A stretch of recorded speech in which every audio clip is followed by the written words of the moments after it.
மறுமலர்ச்சி யுகத்திற்காக நாடு அனுரவோடு. தேசிய மக்கள் சக்தி. அனைத்து விதமான பிரச்சனைகளுக்கும் 11 நாட்களில் தீர்வு காண ஸ்ரீ மாரியம்மன் ஜோதிட நிலையம். தொடர்புகளுக்கு 0091 990 816 585 6.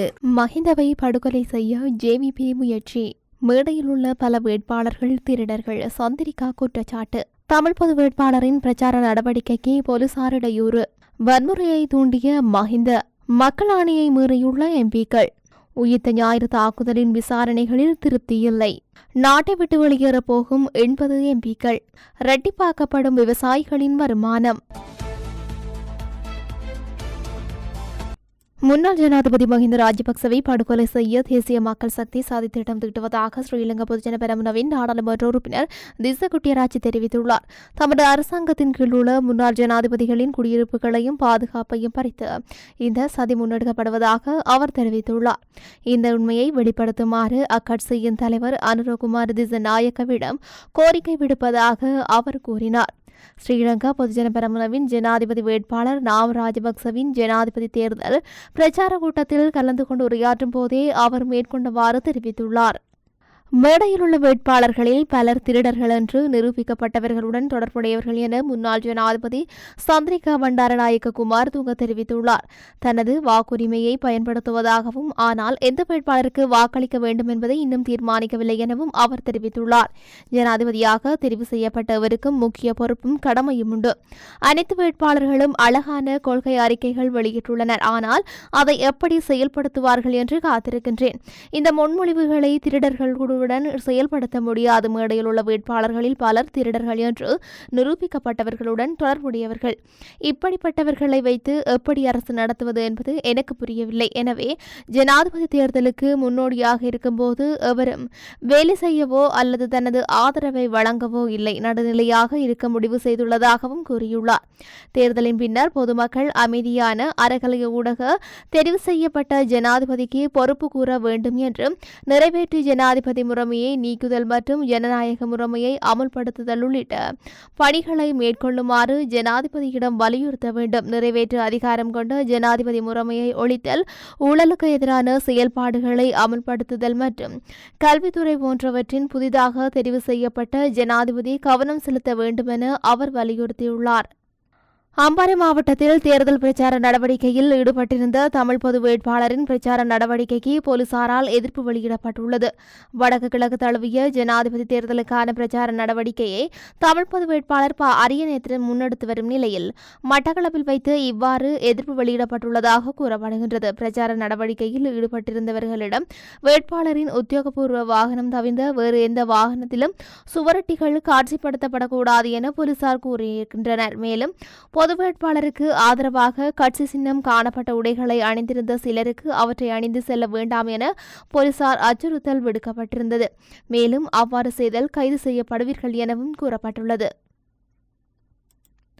அறக்கலையவின் போது நாடாளுமன்றத்தை கைப்பற்றுவதற்கு முன்னெடுக்கப்பட்ட முயற்சி தவறான அரசியல் தீர்மானமாகும். அதனை நாம் அனுமதிக்க மாட்டோம் என்று மக்கள் போராட்ட முன்னணியின் நிறைவேற்றுக்குழு உறுப்பினரும் அனைத்து பல்கலைக்கழக மாணவர் ஒன்றியத்தின் முன்னாள் தலைவருமான வசந்த முதலிகே தெரிவித்துள்ளார். அறக்கலையத்தில் பல போராட்டக்காரர்கள் இருந்தனர். காலிமுகத்திடல் செயற்பாட்டுக்குழு என ஒன்று இருந்தது.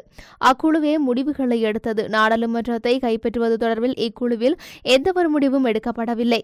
ஒரு சிலரின் தேவைக்காக நாடாளுமன்றத்தை கைப்பற்றுவதற்கு முயற்சி எடுக்கப்பட்டிருக்கலாம்.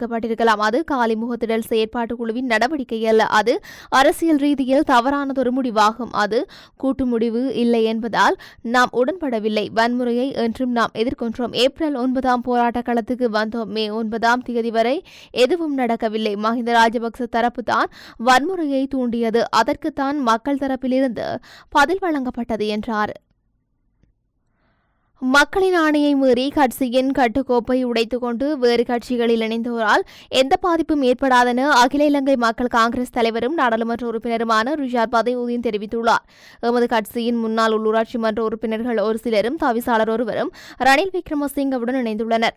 கடந்த ஜனாதிபதி தேர்தலில் கோட்டபாய ராஜபக்சவுக்கு எதிராகவும் நாடாளுமன்றத்தில் மஹிந்த ராஜபக்சவுக்கு எதிராகவுமே எமது கட்சி மக்களின் ஆணையை கோரியது. இதனால் சஜித் பிரேமதாசவுக்கு கணிசமான வாக்குகள் எமது கட்சி பெற்றுக் கொடுத்தது. நாடாளுமன்றத்தில் 4 எம்பிக்களை பெருமளவுக்கு எமது கட்சிக்கு மக்களின் ஆணை கிடைத்தது. இந்த ஆணையை மீறி இந்த எம்பிக்கள் ரணில் விக்ரமசிங்கவுடன் இணைந்துள்ளனர். இவர்களை பின்தொடர்ந்து உள்ளூராட்சி மன்ற உறுப்பினர்கள் சிலரும் கட்சி மாறிவிட்டனர். மக்களின் ஆணைகளை மீறிய இவர்களை மன்னிக்கவே முடியாது. எதிர்வரும் காலங்களில் இவர்கள் மீண்டும் எம்முடன் இணைக்கப் போவதில்லை. இவர்கள் சென்றதால் கட்சியின் வளர்ச்சியில் எந்த பாதிப்பும் ஏற்படவில்லை. எதிர்வரும் நாடாளுமன்ற தேர்தலில் 10 எம்பிக்களை பெறுவோம். அந்த அளவுக்கு மக்கள் ஆர்வம் அதிகரித்துள்ளது. கோட்டாவின் சகாக்களை பாதுகாக்கவே இவர்கள் ரணிலுடன் இணைந்துள்ளனர். கடந்த கால ஊழல்வாதிகளும் அமைச்சர்களும் தங்கள் பாதுகாப்பதற்காகவே ரணிலை வெல்ல பார்க்கின்றனர். சஜித் பிரேமதாசவின் ஆட்சியில் ஊழல்வாதிகள் தண்டிக்கப்படுவர் என்றார்.